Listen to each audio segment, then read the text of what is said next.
I would just hope that what I'm expressing to the listeners is what's important to me as far as time goes is how are we using it? There's this geologic time, this fossil record perhaps, but then there's your own, what are you preparing for? What are you integrating from? It's always something in every given moment. And how are you doing that? And then to what end? Who is that making you become at any given time? Greetings, future fossils. This is Michael Garfield welcoming you back to episode 173 of the podcast that explores our place in time. And I think one way of characterizing our current temporal node is by recognizing just how much work we all need to do to stay sane amidst the turbulence, the loss, the confusion, which is why today I'm really glad to have Daniel Shankin of the TAM Psychedelic Integration Counseling Service and the organizer of the Psilocybin Summit join me on Future Fossils to talk about his work in one of the most sweet and soulful conversations that I've had on this show maybe ever. I really love advancing an intellectual discourse with these discussions, but I will always have a special place in my heart for conversations like this one where two people just come together in honesty and vulnerability and sit with real deep matters of the heart and profound, vexing issues and allow them to dissolve in the solvent of compassion. Daniel's really, really good at this. I think if I ever wanted a guide for integrating my own experiences, I would go to him. And I'm very excited that he has invited me back again to the Psilocybin Summit, this time to moderate a panel discussion on ecodelia with one of my greatest living inspirations, Richard Doyle, as well as Sophie Strand, who is a profound mythologist and psychedelic author, and Sam Gandhi, who is an Imperial College London psychedelics researcher whose work on psilocybin I find profoundly interesting. The lineup for this event, which runs from the 16th to the 20th of September, is just world class. And if you buy a ticket with my referral code, that's psilocybinsummit.com/Garfield, then you'll save 10% on the already very fair and modest pricing to participate in this. I recommend at least going to the website and checking out the speaker lineup because, again, it's a very fine group of people, including plenty of former Future Fossils guests and plenty of other folks that really ought to be on the show. In this episode with Daniel, we talk about a variety of things, such as trying to be the kindest version of yourself, belief systems as spirit possessions, and how to hang with the worst parts of psychedelic capitalism. So I'm very grateful to have had this conversation with him because, as a lot of people I know, this has been a really rough year plus for me. There's been lots to grieve, and it feels on the tail of this year's second annual virtual Burning Man that some things are just never going to snap back into their old configuration. I've lost some really important people in my life this year, including my friend Mikey Fisher from Family Moons, one of the kindest and gentlest people I ever met in the dance music scene, someone who really helped me launch my career as a live painter when I was living in Boulder, Colorado. So this episode is devoted to Mikey and to anyone else who is suffering through all of these changes. Reach out to me or to someone if you need support. And actually, there's a really powerful thread that I started on Facebook asking people how they're dealing with all of the world's suffering right now that might help you find your way through all of this. You can find the link to that in the show notes. One more thing before we dive in to this conversation, which is, as always, I just want to thank everyone who supports this show on Patreon and to give shout outs to the new patrons who've signed on since this last episode. Zachary Buhner, Travis Nutsch, Johan Maitreya, Savannah McGee, and Roberta Vogel-Leutung. Y'all are my bread and butter. This is a completely listener-supported show because I am a stubborn crank who refuses to sell ads on Future Fossils, largely out of respect to you and the rest of the listening audience, because we are all bombarded by that crap all the time, and it's just not worth it to me. But also because who in their right mind would actually run ads on this show? I mean, we're like dancing out here at the very edge of things, actively critiquing the kind of predatory capitalism that has infiltrated every second of our waking lives, trying to gather our attention into its profit extraction mechanisms. And when it comes to work of the mind and work of the heart, I find the most valuable things are often invisible to the economy, or at least difficult to measure in a way that makes them easy to pitch. So again, one more thank you to everybody supporting the show on Patreon, past, present, and future, which I hope includes you. And also, although I will not belabor this point, I want to thank everybody who has been listening to and purchasing my music lately. My latest release, House Ship on a Hill, that just came out. Especially folks who left reviews, including Christian Lemp, who says, it's bringing up the somber but reassuring emotion I need to process these past 18 months. And a link to that music and plenty of other music, including the stuff that was used in the Phase 2 and Phase 3 FDA MDMA trials, in the show notes. Those of you who have been listening know that since the recent birth of my second child, I've been in a period of profound reflection on the way it is that I spend my time and to whom I sell it. Things are going to change here soon, and I'm going to give as much of my attention back to this show and to the scene that has sprung up around it as I can, with your help. Together we can inspire and empower one another to make the scary leaps that we know we need to make amidst all this. That's all for now. Thank you. Enjoy this conversation with Daniel Shankin, and hopefully I will see you online at the Psilocybin Summit for our panel discussion on September 18th.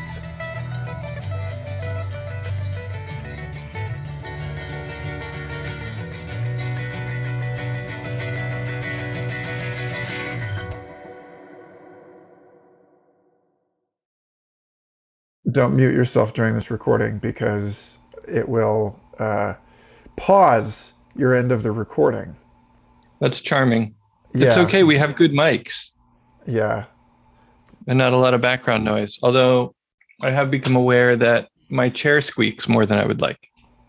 Well, that's actually a lovely place to start if you want to, for a conversation about psychedelic integration, right? It's one of those simple observations that someone has that sounds like very much like a Ram Dass kind of thing. He's like, after 30 years of meditation, I realized my chair squeaks more than I would like. Yep.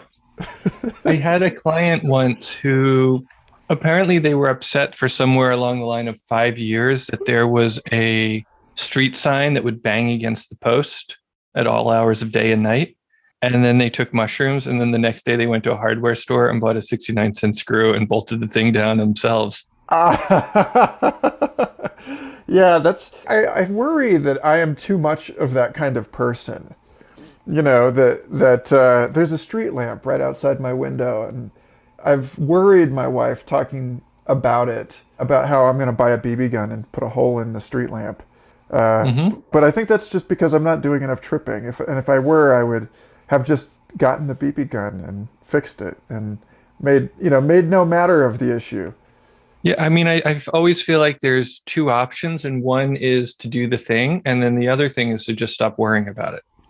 Yeah. Well, it's if you can't be with the one you love the one you're with. So this is perhaps a weird way to set off into this discussion, but grant me the serenity to accept the things I cannot change. Oh yeah, no, that's a good one. But no, I'm actually thinking about how in archaeology there's two different theories about humans and how we either adapt to our environments or we adapt our environments to us, right? So it's like that's adapting your environment to you is niche construction. That's you're saying, okay, air conditioning. This is a mind over matter, control over nature, or whatever. And I see those two strategies as being loosely equivalent to the masculine and feminine trajectories in magic. Where you get somebody, typically the dudes in magic, the wizards are all like very, I'm going to do this thing. At least, I mean, this is, it cuts both ways in the lore, love spells, etc. But like, typically the masculine approach is to transcend the problem in some way. Mm-hmm. And then the feminine approach is to align oneself with the problem and therefore make it not only not a problem, but like make it into something, that's like transmute it into something else by transmuting oneself. I don't know. So anyway, we can that much we is can get clear. to the personal stuff later. But yeah. You just made me think of, in yoga practice, there's effort and there's grace. And in some ways, these are two wings of a bird. That yoga asks us to do the things that help us get into the state and then to not do the things that don't. And so that's one thing, but both of those are efforting. But, both of those are two edges of efforting, whereas grace has this sense of, well, there's nothing I can do. Like there's nothing I can do or cannot do to get me into the state where I need to be. I really need to allow for the supernatural to just handle me because I'm hopeless in some ways, perhaps. Is that true actually like on the Indian subcontinent, those two things, or is that just a way that yoga refracts through Christianity in North America? Because that's very much the grace and good works duality that you see in Christian thought as well. I mean, to the best of my knowledge, those things are inherent in yoga practice. We think about bhakti yoga, and bhakti yoga has activities, but those activities are, for the most part, ones that just cultivate kind of more devotion to God, right? And then Raja Yoga is very much a sort of active path that I almost look at as more of if we're looking at masculine and feminine, here the activity is kind of very masculine. It's very effortful and solar, right? Because when we, if we look at it through a yoga lens, we're looking at kind of more like solar and lunar. And it's like we're doing the activities that are sort of like burning out our karmas, right? For lack of a better. Whereas like the lunar is we're becoming mad with love. Loony. We're becoming loony. I've had to actively, as it were, unlearn my association of the active principle with the masculine and the passive principle with the feminine. That's like something that I don't know where I emerged wet with that nonsense. But it is true that if you think about the oldest timekeeping devices, so just to anchor this in, ostensibly the main themes of this show being, exploration of time. The oldest timekeeping was for menstrual cycles, and so it's notches on a piece of bone tracking lunar phases. So that's actually, I don't know, you are in that case, in some sense, subject to or subservient within this sort of cosmic order. And therefore, I guess it's in an Islamic sense, like a surrender or a submission to that order. But it is active. Like you have to like really make a step to attune oneself. I mean, people think about in music. For a time you do. Yes. There's lots in yoga about tuning oneself like an instrument. And so that's like, people think about tuning as like the passive, because you're listening, right? You have to listen in order to tune. And then playing is the active. But that's, I don't know, good players really listen. And, people that are good at tuning instruments, it's a very active enterprise. I don't know where we're taking this. But where I talk about like you have to tune yourself actively for a time, it's sort of, if you think about like dietary restrictions, it's like, I'm not going to eat dairy and I'm not going to eat sugar and I'm not going to eat this and I'm not going to eat that. But then you sort of notice that you kind of really didn't want to begin with, right? You're really just restricting yourself in a way that's bringing you more into your own natural order as well, because for the most part, we were raised in neurotic and addicted ways. So it's like being in alignment with, God is perhaps our natural state, and we're just not there. So we have to actively do it until we don't have to actively do it. Is that, do you sort of cleave to that interpretation? Pretty closely. I mean, I could probably agree with like 6 other ones too at the same time. That's what I came here for. That's what I was hoping from this discussion with you today. That I wasn't just going to go full out zealot to one point of view immediately. Right. Yeah. Well, I mean, it's like the famous Manhattan tour guide Timothy Speed Levitch. He was in Waking Life.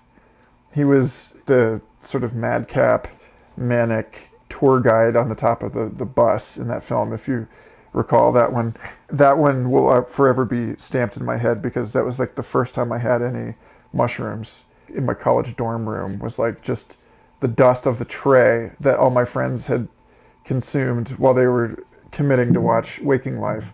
But he says, I refuse to be enslaved by a single perspective. And while I have since sort of tempered my stance on that, I'm not so much like a zealot about that. Like there are times when it's crucial to winnow it down and like prune the tree of your models and so on for the sake of something. Like we're gonna work with one model right now. Well, the thing is to be honest, I'm just really trying not to go insane. And so what do I have to do with my models and my mind in order to maintain some semblance of sanity so that I could kind of walk through the world as the kind of the nicest person possible without causing too much fuss for the people around me? See, that's a great goal. I don't know. I don't know a lot of people that are actually striving to be the nicest version of themselves that they can be. What are they trying to do? What else are you doing? Well, I mean, I hear a lot of people talk about money, but I hear, in my circles, I think people are more likely to go evil through seeking truth, actually. Like the people I know are committed to understanding. And I think the commitment to understanding is often a dangerous path in terms of... You'll go mad. Yeah. Either that or I'm not that smart. You posted a thing on Facebook about how divergent and creative your thinking was. There was a little app, a little study, and you were in you were like the 99th percentile or whichever one it was. And then all of your friends were 94%, 96%, 93%, 98, and I was 90. There were actually, there were like 3... I was the lowest guy on your list. No, you weren't. There were like 3 other people. First of all, I was glad that a few people criticized the methodology, because... Sure, it's potentially flawed. Yeah, I mean, it's really only measuring the sort of lexical distance between the words that you're offering this test in common use. And so, it's like anything, once you know what's being measured, you can kind of hack it. So, and then second of all, there were like 3 or 4 people that scored higher than I did in the respondees, which was like fully a third of the responses I read, which to me suggests like if this is really a measure of lateral thinking, that the people in the conversation around this particular podcast, like the scene here is remarkably strange, like far more creative by that measure than I actually... it's just nice. I don't know if that sort of disarms the point you were trying to make, but I was... The point I was trying to make is I was 16 years old on LSD with a bunch of punk rockers. And somebody asked me if I wanted, did I want God or love or the truth or something like that? And I was like, I want the truth. Okay. This understanding. I want to understand all the things.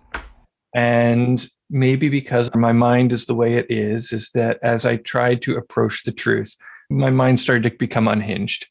And things weren't going well for me and I couldn't understand. And a lot of my insights were psychotic, right? There's that term psychotic insights where you just make connections that aren't there. And you just you grab for reality in a way that like doesn't really work. And I think a lot of people are doing that. They are coming up with psychotic insights, neurotic insights, things that are not useful or beautiful or true even.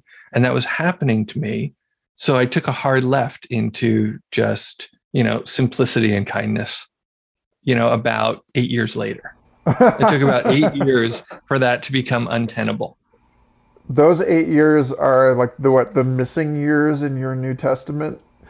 Like it's like, lo, a Daniel was born, and then he took some acid at 16, and the next thing you know, he's doing psychedelic integration and bhakti yoga. And we're just going to not talk about the 8 years in the middle there. The time that he would dance naked on stage in front of 600 of his closest friends. Oh, well, I mean, that doesn't sound like the fruit of a psychotic insight necessarily. Well, the thing about it is I didn't want to be doing it. Oh. I was just compelled. I had to. Ooh, compulsion. Okay, so let's talk about compulsion. Let's. I am of the mind to treat belief systems and attendant behavioral patterns at all levels, whether we're talking about something sort of like minor, like I believe I need to go to the store today, or major, like, I adhere to a particular religious set of tenets and allow them to direct and order my life. Whatever size of that we're talking about, I think of those as a form of possession. And this is actually striking me that this way of seeing is becoming more common. We're used to be kind of universal, and it fell out of fashion in the modern world to think like this, and now it's coming back into vogue. But it's this eldritch thing about being, believing in, like nationalism, for instance, is a kind of a religion with a kind of a deity, that there's like a spirit of like the United States, of like America. Flag. Yeah. And that spirit has many faces, and that the power of Christ compels me, that we are compelled and to our, the behaviors that we enact in this world through the memes that infest us. And I'm curious, in your practice, maybe we should roundabout our way to this by just talking about like how you went from dancing naked on stage in front of your friends to leading psychedelic integration work. But I mean, at some point, yoga practice. Yeah. There's this book on Zen or Taoism or something like that, which had cute little pictures in it. Maybe it's like, Taoism for dummies or beginners or something like that. Who knows? And there were two pictures, and there was one of like some fancy guy, and then there was sort of the archetypal Taoist sage. And in the cartoon, the fancy guy is saying, and I can ride horses, and I can do archery, and I can write poems, and I'm a businessman, and he's doing all this thing. And the sage says, I only play Go. The Chinese game Go. And, it says like, if you want to master a thing, you should just do that. And I remember a time when, I was a yoga teacher for a while, and I was trying to be a good yoga teacher, and I had a yoga studio, and this was actually before the studio. But I had moved back to my hometown of Philadelphia, and I was like 26, and it's a fun place. Philly, in 2002, 2008, between, and there was a fun place to be like 25, 26 years old. There was a lot to do. And at one point I realized like, oh, like if I have choices, like I have to pick the yoga thing. I just, it's like whatever the other stuff is, it's like I have to do my practice or I'm not going to be any good at it. And so I just did that, and it seemed to work reasonably well for a time. I don't think I missed out on that much. People stopped inviting me over to their house to like watch football. I didn't want to do that anyway. I was like, oh, he's going to be training in Thai massage that weekend. He's busy, or whatever it was, whatever healing arts, whatever was happening at the yoga studio, I would just do that. Does that answer your question? Well, I mean, does that, and then at some point that just dovetailed seamlessly into psychedelic integration work. So, for a time I was teaching those loud, fast yoga classes to 40, 50 people and stuff. And I sort of realized that I enjoyed teaching slower, quieter yoga to fewer people.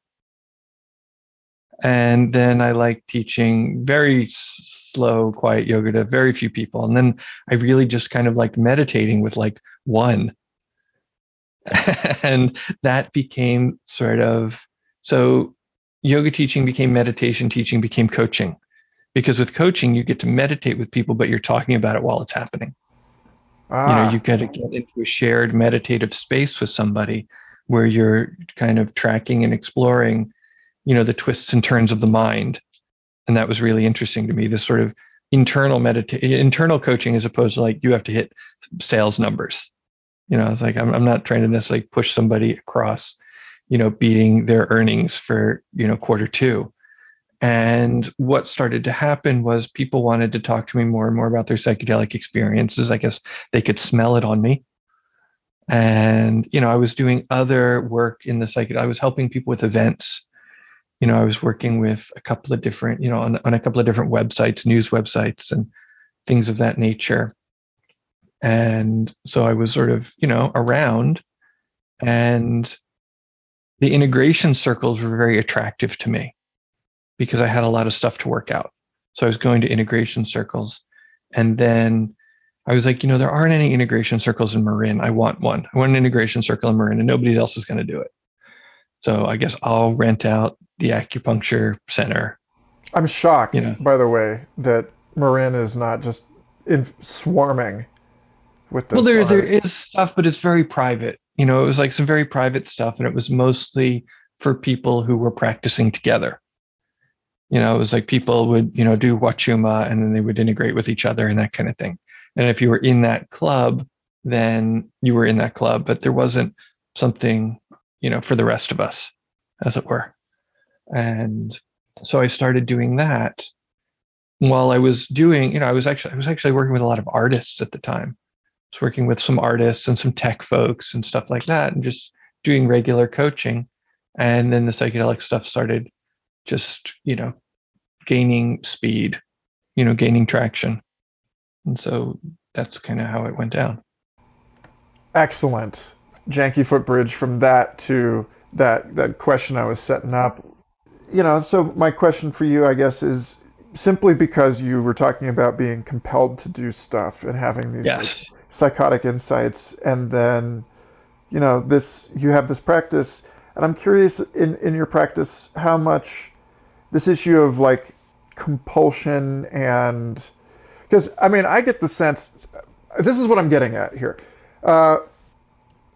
People go into these spaces, and I feel like, loosely speaking, I see people adopt one of two approaches. One is the, sort of purification approach of cleansing oneself of their programming, or realigning themselves so that they're not, it's like spa day, for the psychic ecosystem or whatever.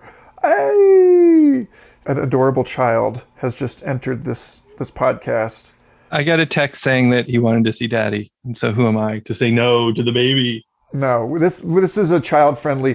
This is one of those great things about COVID, and this is the great thing about COVID, as far as I can tell, which is just that everybody's working from home and bringing their kids onto the video calls. And so and you're also a new dad for the second time. Yeah. So it's important. It's very important to me that children are seen in this world, that people are not just going off to a building where their family is somewhere else, and they all only know each other as these adults out of context, and it's like your coworkers, you see their kids now on these calls, right. And it's important. And what's nice is I think it was Robert Bly in maybe Iron John, where he talks about, if kids don't see what their parents do for work, they won't trust them. Yes. Do you trust me? Yeah. Okay, I trust you too. That's off to a great start. So there's this, my friends, there are certain kinds of practice that I won't call out specifically, but like there are certain kinds of practice that have an emphasis on purification, and I think that the error there is to see everything as an opportunity to sort of dissociate yourself from it, chase out parts of yourself that actually need some reckoning. And then there's the other. And there's so much self-hatred in there can be purification can be deeply motivated by self-hatred. Mm-hmm. Mm-hmm. Yes, puritanical stuff that's been like sort of modernized into whatever. But like then there's also the other approach, which I think I'm kind of more inclined to adopt, is the like non-dual or kind of like tantric thing where a demon appears to you and you're like, oh, that's just part of me in this like higher sense of the self, and so you're working with this ecology of internal stuff, and I think the error that can be made in that approach is allowing something a little bit more real estate than it deserves. So I'm curious your thinking around all of this stuff, because I have felt in some of my moments of encounter with what I have come to understand as sort of other self, or like as it embodies in another person, but as it embodies in these sort of other faces that it takes within my own psyche, I guess, that, I've been on the fence back and forth over the years about, which strategy is appropriate when a particular character is giving me grief. And I'm curious how you work this fence line in your own practice. Right. Well, I do that kind of parts work with just about everybody. And I teach it in my class. I do this meditation class called Meditation for the Journey, right? And it's hopefully giving people skills of focus and attention that they can bring to their psychedelic journey so they can have a little bit more agency. Because a lot of times people, the go with the flow thing is very strong, and that works for the most part. But, you're not really letting go or going with the flow if you're just being like slammed by waves. It's like a lot of people are just being knocked all over the place without any say-so from themselves. And so I want people to have like a little bit of ground to choose because of what you're saying, because of our tendencies. Our tendencies, I'm digging the vitamin regimen that's happening here. Oh, yeah. I supplement mercilessly on these calls, folks. It's thanks also for invoking the unseen. All right. Yeah. So this getting blown by the wind and the things getting real estate that they don't deserve. There are parts of us that need love that it hasn't gotten. Right. That's what these demons are, right? The demons. And Mickey and Mallory said this in Natural Born Killers. Only love can kill the demon. And so these, if you can reference random movies, I can. I think it's just great that that's the movie. That like this sweet, soft-spoken guy. You're like, and then in Natural Born Killers. So these things come to us, and they need certain things. They seem to want our destruction, right? But they need love. And we give them love and they transform in some ways usually, or, sometimes it takes a while, and there's parts of our lives that need more love and attention and care and gratitude or forgiveness or what have you, or boundaries. Sometimes they need something fierce. That's a thing. But we have this almost sort of like kind of therapeutic desire. We really want to wrestle with things sometimes more than they need to be. We really want to get into it, like this whole culture of like over processing stuff. There was one guy I met at an AMA program who said the great thing about meditation is you don't have to talk about stuff all the time. And I don't know if you've had this. It's like, oh, I really should talk to my wife about this thing that's bothering me. And then instead you sit down and you meditate for 20 minutes and you realize you're just being a baby. Mm. Right. It's just like, oh, okay, I can just get over it. I'm just having a temper tantrum. I can let it go. Certainly And talking so, about a thing does magnify it, or can, it's not uh-huh. necessarily going to unlatch you from the thing. You could end up in therapy for years. It's just like becoming a wine connoisseur of your own bullshit. Yeah. Mhm. And so there are some times when you just end up, yeah, in kind of enriching the neuroplastic connections. Whereas what it really needs is to just be like, enough already. And there is this great term in the Yoga Sutras, right? So we've quoted Natural Born Killers and the Yoga Sutras, which is called Praktipaksha Bhavana. And Bhavana means mood. It's often a devotional mood. And Praktipaksha means cultivate the opposite. And so there is this recognition that sometimes just wallowing around in your self-pity or just, just feeding into your anger and punching pillows and screaming is not the thing. At some point, let's cultivate loving kindness. Mm. Let's cultivate forgiveness, like cultivate the opposite of the thing. And that's how it works in Ayurveda too. If you're too hot, you add cold. If you're too cold, you add heat. It's kind of not really rocket science. It's very simple, but it's, very sophisticated as the binary expands, as you go from 0, 1 to 0, 0, 0, 1, 1, 1, 1, 1, kind of thing. I want to take this opportunity with you to call to something that I'm my buddy Mitch Mignano calls me a psychedelic conservative, because one of the things I like to do is play sympathy for the devil about certain things. Like, and in this case, it's equivalence grouping and typological systems. There's a lot of really smart stuff that can be said in criticism of like our models and our like, don't box people in, the Enneagram or whatever is oppressive, this kind of stuff. But I appreciate why people want categorical systems by which they navigate the world. I appreciate why people want, like why there are two kinds of people is like such a common statement. And I think I imagine, and this is sort of an invitation to talk about this, I imagine that sort of forgiveness for one's cognitive limitations is a big part of the integration work. That just accepting that, like, because you get into these states where you're like, I can perceive 100 dimensions of space and time, where you're like, again, like asking for a friend. But it does seem like there is, the so-called psychotic insights. There are these like superpowers that you can access with the mind in these experiences. And at least for me, like in my early acid years, coming down and becoming a human again was one of the, that was what really needed the work, was like accepting the fact that I wasn't going to be able to think in like 100 dimensions all the time, that I'm just like some dumb schmuck again.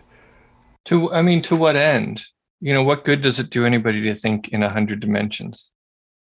Although it's a shallow and sort of delusional form of liberation. It's a form of liberation in the relative sense, of like more rooms in the house. It's just bondage in 100 dimensions. Exactly. Duality. It's just duality and self-centeredness in 100 dimensions instead of 1 to 3, whatever we inhabit. I don't even care. So the Buddha was walking down the street, he was walking through the forest, and he comes across a yogi who's meditating on the banks of the river. And the yogi, he recognizes, if not the Buddha, he realizes he's in the presence of a very high soul. And he wants to show off. And he was like, hey, man, guess what? Like, I can walk on water. Like, I've been doing my yoga practice and I can walk on water. And the Buddha's like, cool, man, show me. And so the guy walks across the water and he walks back. And the Buddha's like, yeah, that's really cool. And the yogi says, it took me 15 years to learn to master that. And the Buddha looks at him and he goes, bro, the ferry's only a rupee. And so, to what point is our liberation actually liberation? And to what extent is it just like Stuart that taught to get lowbrow again, Stuart from Mad TV? Look what I can do. Who cares what you can do? who who does it serve? Like who, like why, like to what end, I guess is the big question. So to what end is, I think about this a lot.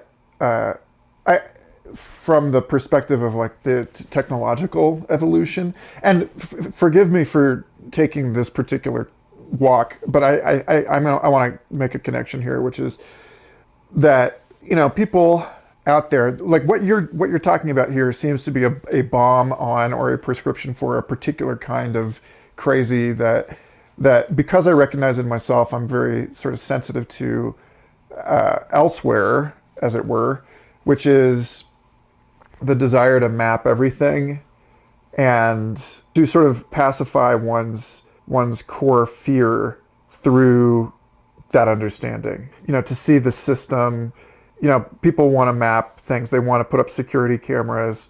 The end game of this, right, is this, people often reference Jose Luis Borges and him, the story in which he writes about a one-to-one map of the world. Like, you've created a map that's as detailed as the world itself. And obviously, like, that's not very useful, right? Because now you just have a whole other world to, it's not a shorthand. It doesn't help you navigate anything. But then, like, also there are costs of creating a map, an ever more detailed map. And one of the costs is just, the material costs. Like, if, you're thinking about like all the servers that Google Maps requires to run and serve maps to everybody on the planet. Right. And sometimes there's a picture on there that you go down to Street View and you can see the car you drove 3 years ago. So it's not even up to date. Right. If we're talking about time, it's like this map is not even true anymore. Right. And so that's an interesting point. A few years ago when Nikki and I were looking at Google Earth on, all the places we'd ever lived, we were going back. And then one of them was the old house that my mother and my brother and I lived in Kansas City after my parents split up. And it was illegally foreclosed upon in 2009, and we lost that house. And the Google Earth image was of the moving truck that my mom had rented while we were getting kicked out of that house. And I was like, son of a bitch, like 8-year-old photograph of heavy, the most horrible thing that had ever happened to my family, or the second most horrible thing. And at any rate, so like, that's the other piece of it, right? Which is that the map, the idea of like this unlimited, this is an idea we bring up all the time on the show. And I'm curious, it links to your work in a way I'm getting to, I swear, which is... Right, but I'm going to talk about that one thing that you said that you might not have realized anyway, but go ahead. All right. Well, so it's the irreconcilability of the sort of perfect memory of the digital with the imperfect memory of the organic and like the body, and the way that in this modern effort to know and therefore control or transform the world, that we have created a world for ourselves that is every bit as unknowable, mysterious, sort of precarious, threatening as whatever we had replaced it with. And I think about this project as sort of creating a psychedelic experience for the entire planet. Like, the internet is basically LSD, but it's acting on the biosphere and the noosphere.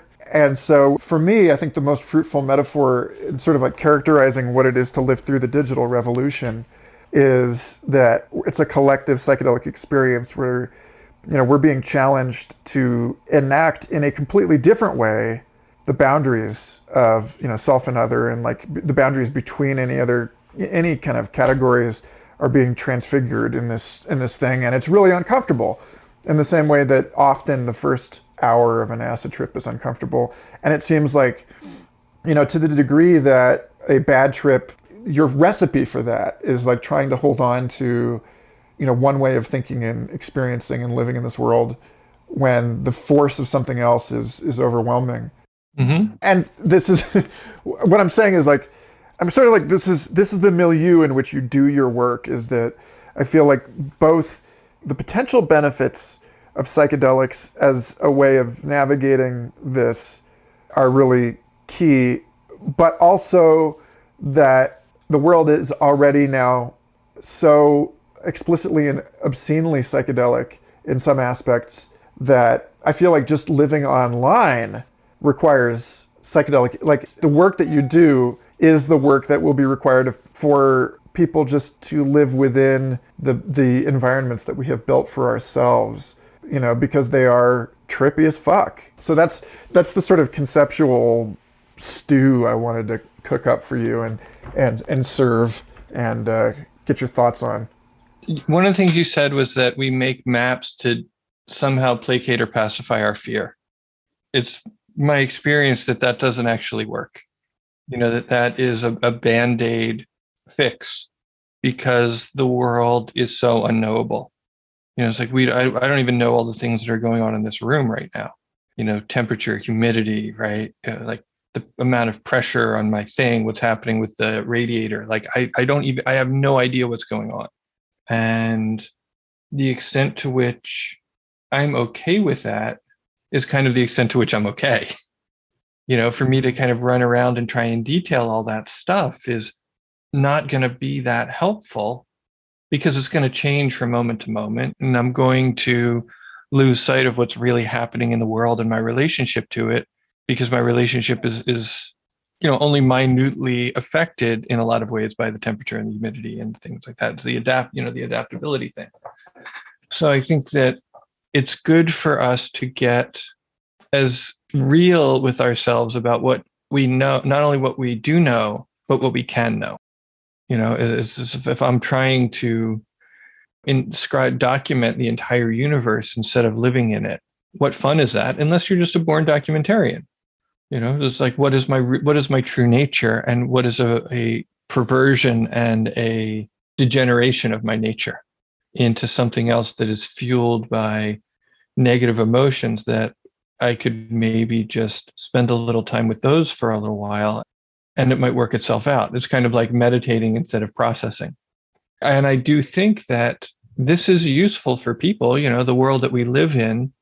It's harder people have a greater understanding of psychology and, the psychology of relatedness than they ever have before. And our worlds are more complex and move faster with more people in them than they have ever before. And so the ability to flow from a place of, what's really real for us and true for us, as opposed to just sort of jumping, just, doing a game of parkour, the floor is lava with our own emotional life.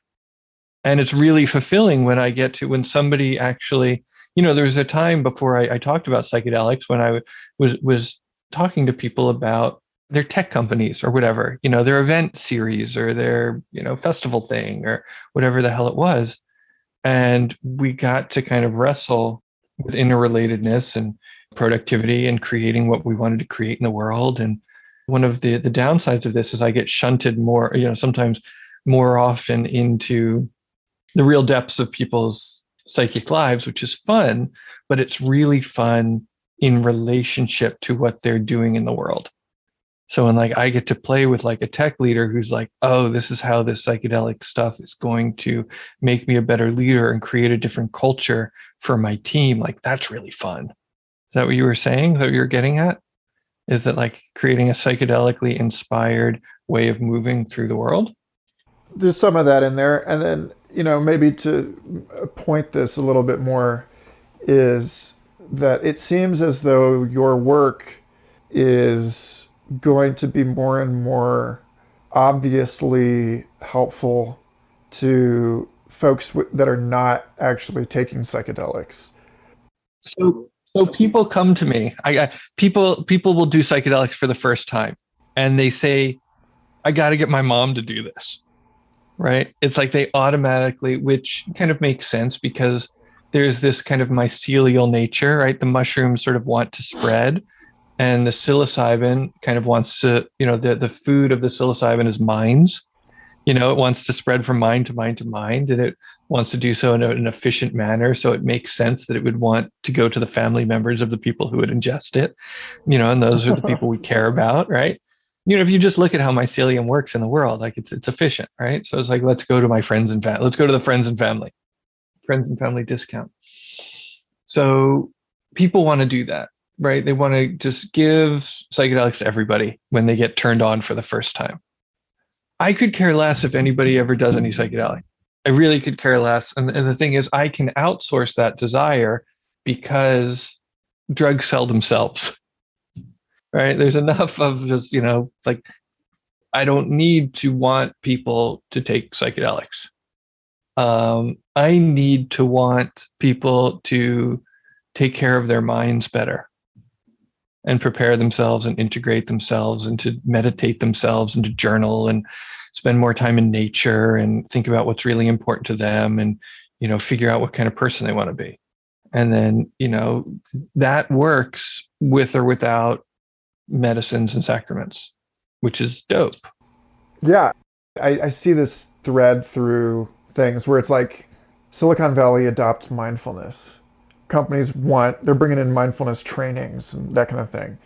And then it turns out that mindfulness is found in these studies to reduce a person's motivation to actually engage in the desk job where they got the mindfulness training.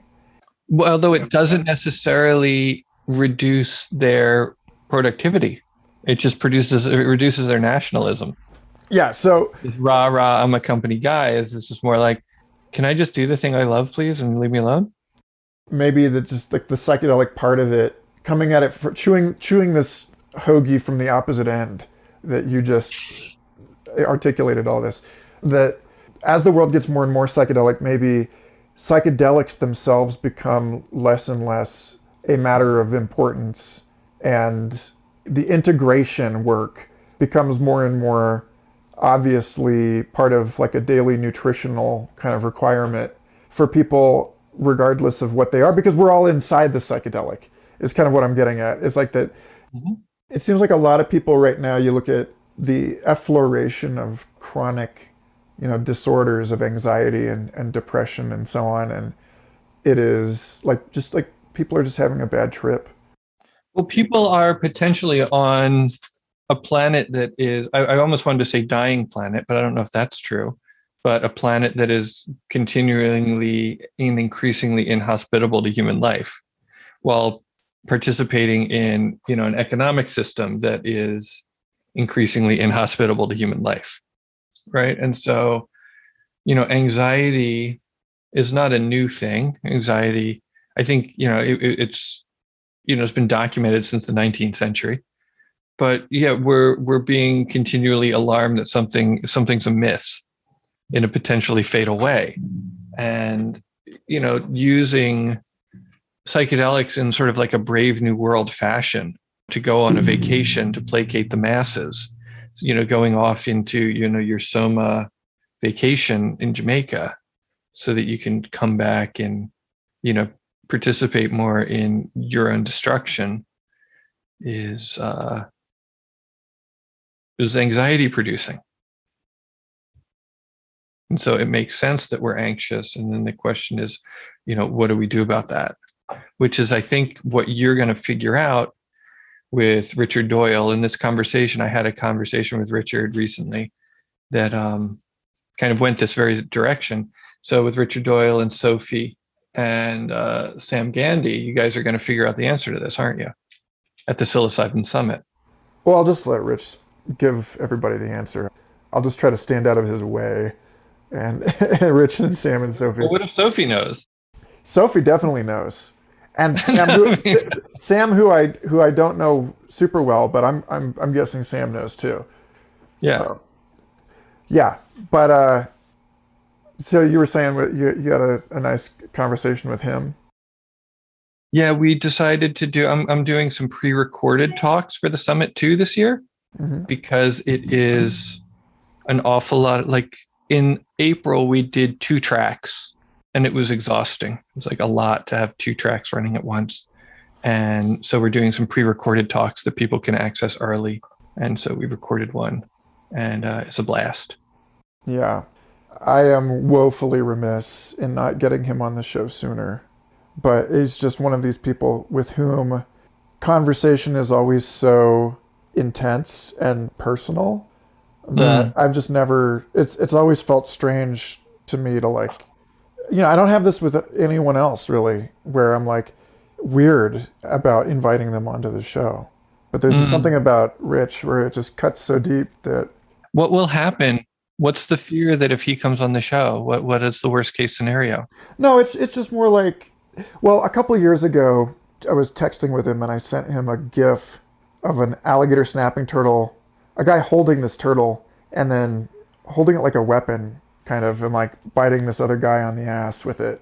And I just thought it was the funniest thing that this, like frat boys were like intentionally, like jackass style, like intentionally biting each other on the ass with this turtle.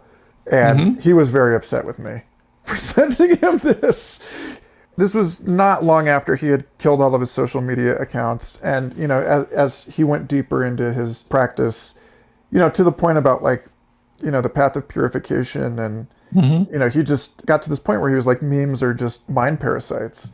And like, why are you wasting my attention with this? Why are you allowing yourself to be infected by this crap?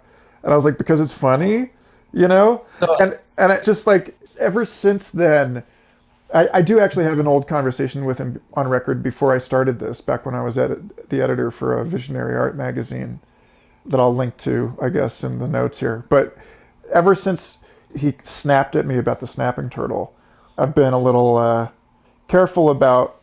The concern is that the podcast might be like construed as an extractive gesture with him. That it might interfere in some way with our ability to just meet on level ground and be mm. ourselves in conversation.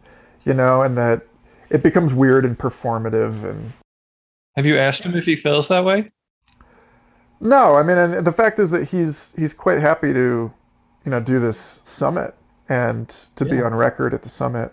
But And was it's quite just the happy to right do an time. additional one of solo Yeah. as well. I am curious. Well, one thing that when you said, I'm like really happy that he doesn't have social media, because all I do on social media is make really lowbrow memes, Oh yeah. like memes that occasionally that I'm embarrassed to look back on and be like, I can't believe I did that. Like, because we talk and it's different, Yeah. but I have this personality that likes to express itself in that kind of snarky way. But see, I think in your case, I mean, that's the thing, is that for me, and this is a thing that he and I hope one day will be able to really like hash out, because I think it's just I see the meme as this like gorgeous thing. Like he wrote an entire book about flowers and pollination and symbiosis and Mhm. attention, and how like the flower is this rhetorical device that gathers the attention of pollinators, and how how this is related to the influence that psychedelics have on the human brain and on the evolution of consciousness. And I was like, the meme is just like a digital flower. And I think, but that's his problem with it. It's like we don't actually disagree. It's that Mhm. it's that maybe we just like seesaw, and like at any given time, one of us is more paranoid about it, and the other more Mhm. metanoid. I'm not sure.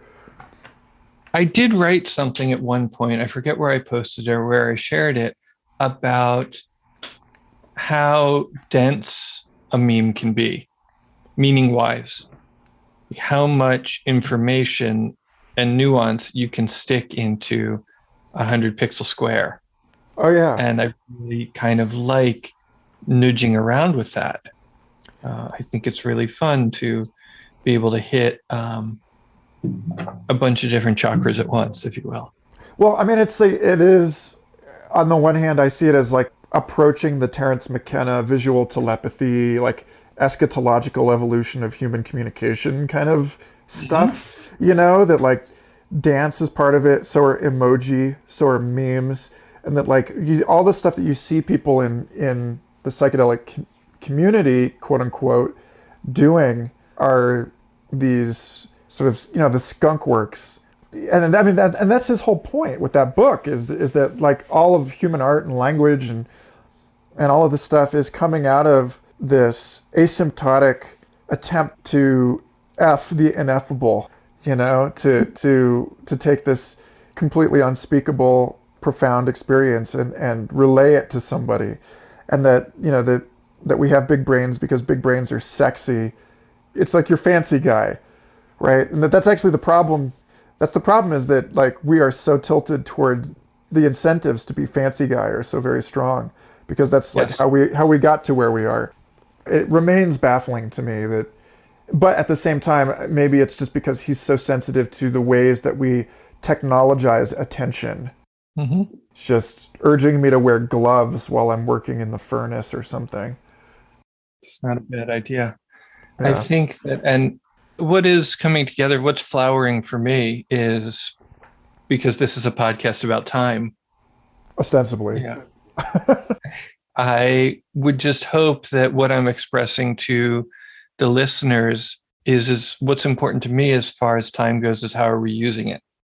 There's this geologic time, this fossil record perhaps, but then there's your own, what are you preparing for? What are you integrating from? It's always something in every given moment. And how are you doing that? And then to what end? Who is that making you become at any given time? So to that point, there was one real specific question I have for you that I want to make sure we get to, which is some of your memes, which I love. And again, we will link to that Instagram account in the show notes.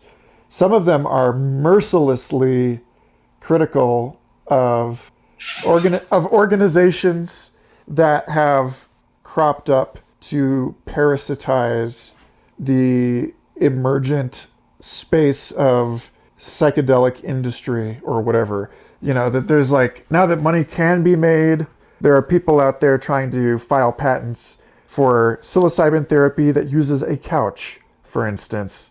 And I know that you and I see similarly about these efforts. And I'm curious kind of what kind of sense you make of it, what kind of peace you've made with this stuff, even as you tilt your spear against these fools. I'm curious what you think of the dark side of, because like I've told you before, I'll just come out and say it on the show, like I'm one of dozens of people that contributed 10 years of my own time and attention to writing stuff for Reality Sandwich on an honor agreement. And, none of it was ever paid, but it was, we all felt like we were engaged in this project together. And then that website was stolen by Delic Corporation, which is now throwing all of these big psychedelic events. So they stole the copyright to thousands of pieces of writing, dozens of which were my own. Mm-hmm. And these people are portraying themselves as like, the psychedelic media company. And it's shit like this that, like I see as almost like I'm glad that I'm not fully identified with this scene, because it's just getting so complicated and certain parts of the pond have been pissed in so fiercely. And yet here you are, and like I regard you and a lot of the folks that you bring in on your events, the people that you curate for the Psilocybin Summit, like I see this other side of it, which is really hopeful and grounded and loving. And it's just, the space has gotten so extreme, like the darkness and the lightness of the people working around psychedelics. It's just unreal. It's like the most awesome people that you'll ever meet, and also these like predators, and I'm just curious what you think of all of that and how you move through this kind of intensely weird stuff that's happening in that space now. I have to talk to my clients about this kind of stuff a lot. People show up for coaching, and they want to complain they want to use their hour to complain about other people. And I don't know if that's really a good use of their hour, and I want to ask them, like, again, what are they guided by? And what is the work? You have a body of work. You have a not insignificant body of work that you've put out into the world. right? You have things to say and things to tell people. And some of that got stolen, and that sucks, but it's still out there. And there's still a bunch of other stuff that you have yet to do. I have work to do. I have a body of work that I like to share with people on a lot of different levels and in a couple of different ways. And I really want to focus on that. And so I do. And I don't have a lot of time or energy for stuff that's not that.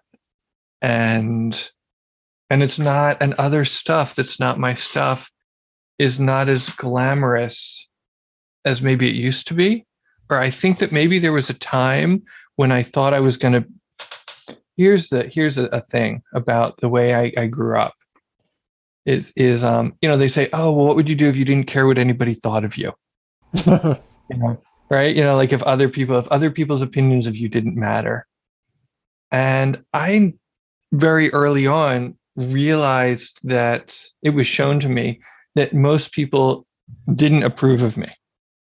I was sort of like ADHD and sort of spazzy and, not necessarily appropriate. And that turned into becoming snarky and sort of a disaffected teenager that, was going to search for truth. And then, later on, things shifted. We talked about that.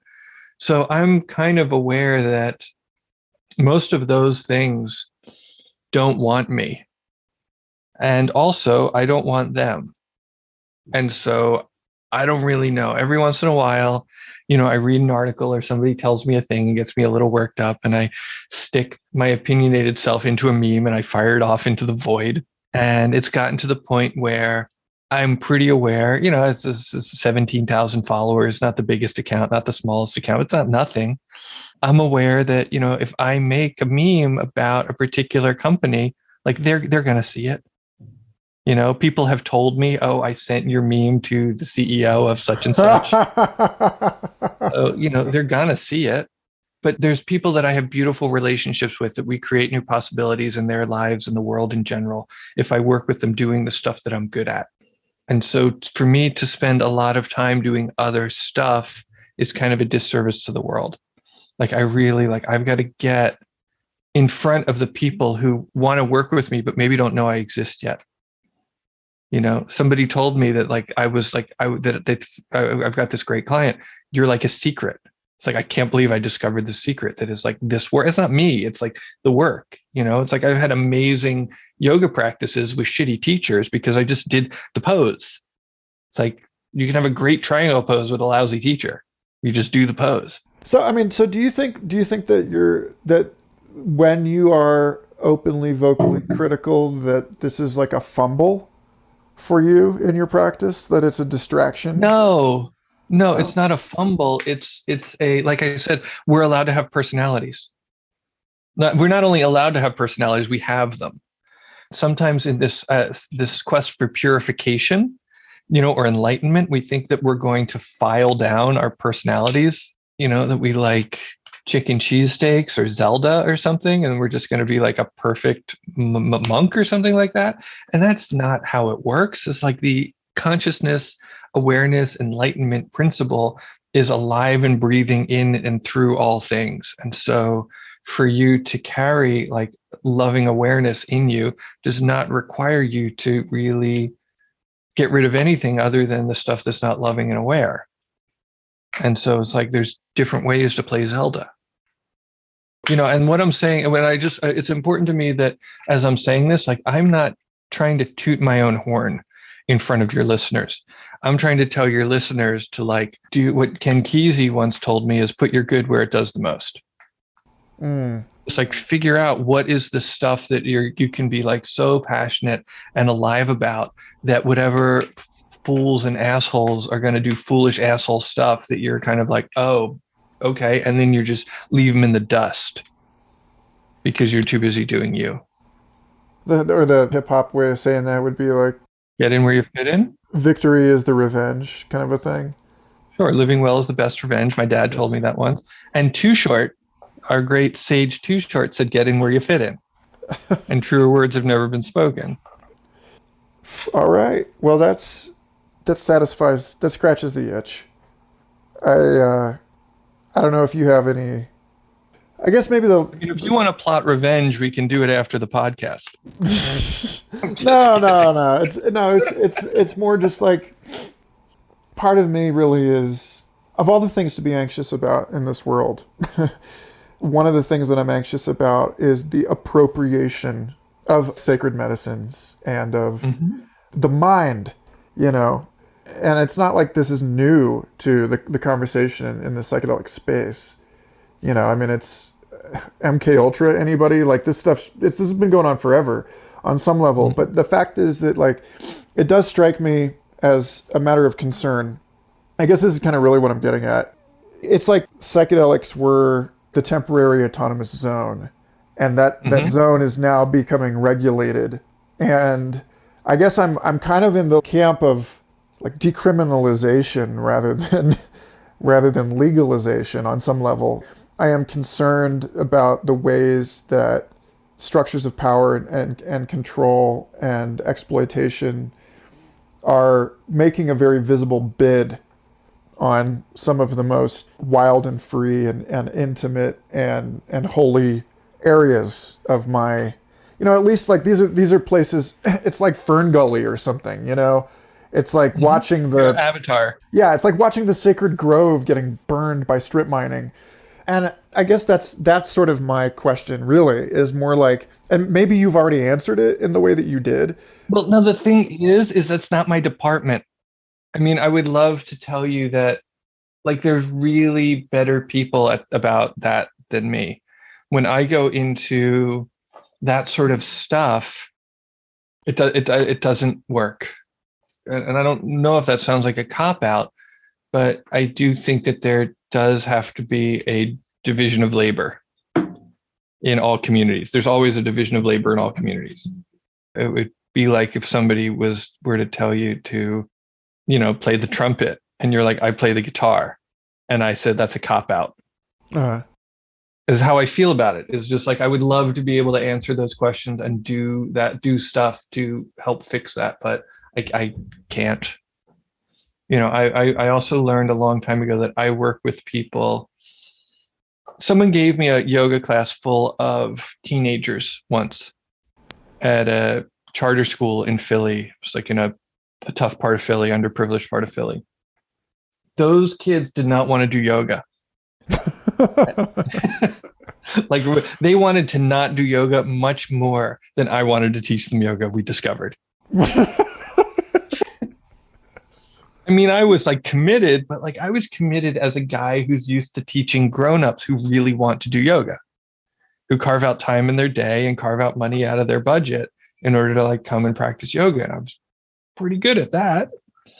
And I realized, oh, my demographic is people who want to learn, people who want to change and grow. I don't have a lot to offer people who want to fight me. I just don't. And so that's how I move through the world. And that's also, that's how I move through the world is who wants to work with me as much as I want to work with them. And if it's not Christian Angermeyer, you know, it's like, what can I do? What can I do if Christian Angermeyer like doesn't want to, he doesn't call me. He could find me. He could inbox me. He doesn't want to. What am I going to do? It sucks, but you know, I just don't have it in me. Sorry. No, not at all. In a way, I'm glad to hear that these things don't. I think in a way, you know, asking this question is really more just about excavating where my own identity attachments lie. It's like watching your childhood neighborhood getting gentrified or something and just being like, you know, that's an opportunity to, it's not like a necessarily railing against the developers so much as it is just like acknowledging that things change and that people are going to grow up in this neighborhood and think it's just fine in the new way, you know, and that it's not like. And I don't want to spiritually bypass it like it's nothing. I'm not trying to like spiritually we were talking about our limitations earlier. Yeah. That you can think in a million dimensions. It's like I can't force venture capitalists to behave differently or anybody. I can't really yeah, I can't fix that. I would like to see his art collection. If Angermeyer is listening to this, like it's like I don't even have to tell him he's evil. It's like I would just as soon talk about meditation and look at your art, because I sort of have the thought that, doing meditation with people nourishes them in some way, and nourish people make better choices. Maybe that's naive of me, but I've got enough data. I've got enough data that I can stand behind, nourish people, make better choices. So doglegging this if we're tying a bow on this conversation, then you kind of have to like take it and loop it back around and pull the little twist. I like ending these discussions, and I haven't in a while, with an invitation to think about the people listening to this in 100, 200, 500 years. I mean, it's ridiculous on some level to assume that this will still be around or that anyone will hear it. But let's imagine that it's the only thing that's going to be. Oh yeah, it's just I will have accidentally programmed the Future Fossils archive into the DNA of some runaway nanotech that gray goos the entire planet, and all that's left is backups of this show. Somebody suggested to me it was a meme, and it was a video of like people dancing at like a jam band show. It was just like losing it. Like there was like three people who were really going for it. And the quote was like, "What if this was the only record?"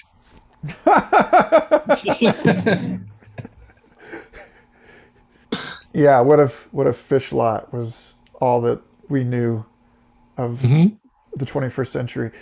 But so yeah, that's it. Basically, is just like if folks hear this conversation and this is what they know of you, and your fabulous Instagram does not survive, and nothing of the Psilocybin Summit persists, then what haven't you said in this conversation that you would hope to convey into that future? And then also, given that they're probably quite good at tripping in 100 years, like that they've hacked some stuff that we have not yet hacked. Like they know how to integrate in ways that would marvel us. Right. They don't really need integration circles. It's built into society. Right. They just have it on lock. Like, so, what would you... the one thing, if you don't get it together... Yeah. If you're not there yet, get it together. If you are there yet, we're really proud of you. We've been working really hard so that's who you could be. And being that that love is unbounded by time or space, if nobody has told you lately, like we love you like deeply, like you're loved more than you know. And that's it. That's all I got. Well, that's beautiful. Daniel, I love your heart, man. I think that you are just such a lighthouse of a person, and that you remind me to be a more decent and loving human being. And so I just want to thank you for doing your work, and for taking the time to talk, and for putting on this cool event that I get to be a part of in a couple weeks. And don't you have a coupon code?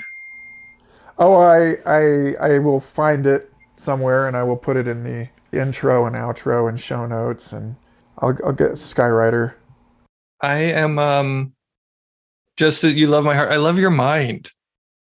I'm sure that you're also aware that your 99% creative thinking is well deserved. I don't think that it's a mistake, and the ways that you push things and connect things is I'm also grateful. I feel like I'm grateful that you allow me to keep up. I know you could zoom away. I know you could run off. Like, I feel like I'm running with somebody who's like keeping pace with me. And so I appreciate that. And I'm really, really glad that you've been a part of, so many of our events and brought that gift to the events. What is that like? I have a graduate degree in mental bondage, I don't know what that means. or just like You just like ran off. You just what you were saying earlier, like that. Like you think in 100 dimensions. It's like you're just better at bondage. No. And maybe that's true. But You're good. It's not just that's not all of it. There's more to it than that. there's an old song I'll play in the outro to this episode that I wrote about God playing bondage with itself, and that's what all of this is. Mm-hmm. It's just we tie on our blinds and fetters, but we know no better. That's the compassion part, right? Like it's all right. It's okay that we do this. It's okay that if that's what it takes for you to be as loving of a person as you are, to tell yourself that you're not that smart, then that's a self-deception in the form of a truth that I will accept as the instrument that you use in order to be humbly available and present to people, rather than some sort of supervillain. Right. Well, I really haven't caught myself saying that a lot. I say it in front of you. But it's all okay. I mean, I definitely believe that it's all okay. Whatever we're going to do is, on one level, on the level where like spiritual bypassy stuff is true. No.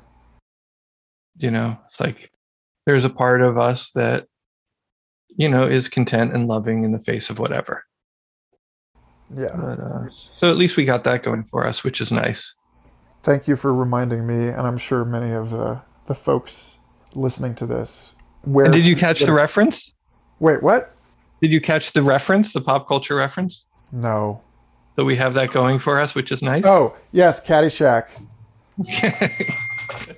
Yes. Yeah, folks, that's Bill Murray gold right there. Well, all right, Daniel, this is great. Maybe I can get you back on for a group conversation at some point, because I think that would be fun in a different way. Oh, cool. Who's going to be in the group? I don't know. You name them. You find the people that you think would have the most humorous panel discussion for Future Fossils. Okay, we're going for fun. Yeah, because I think you are a sharp fucking cookie to be these memes. Mm-hmm. Skill recognizes skill as far as like the encoding of complex information into something that really zings, Mm-hmm.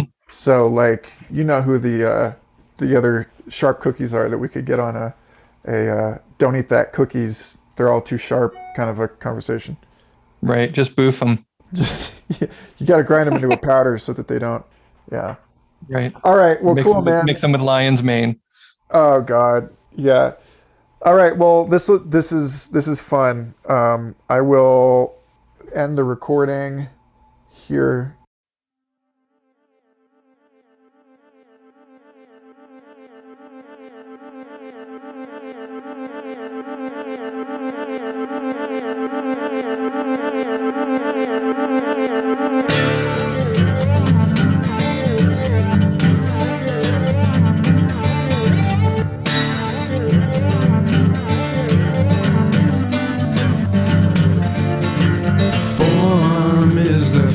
Division.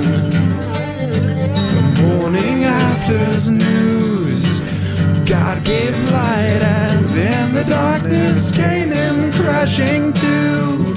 The reason being, we chose this blood and juice.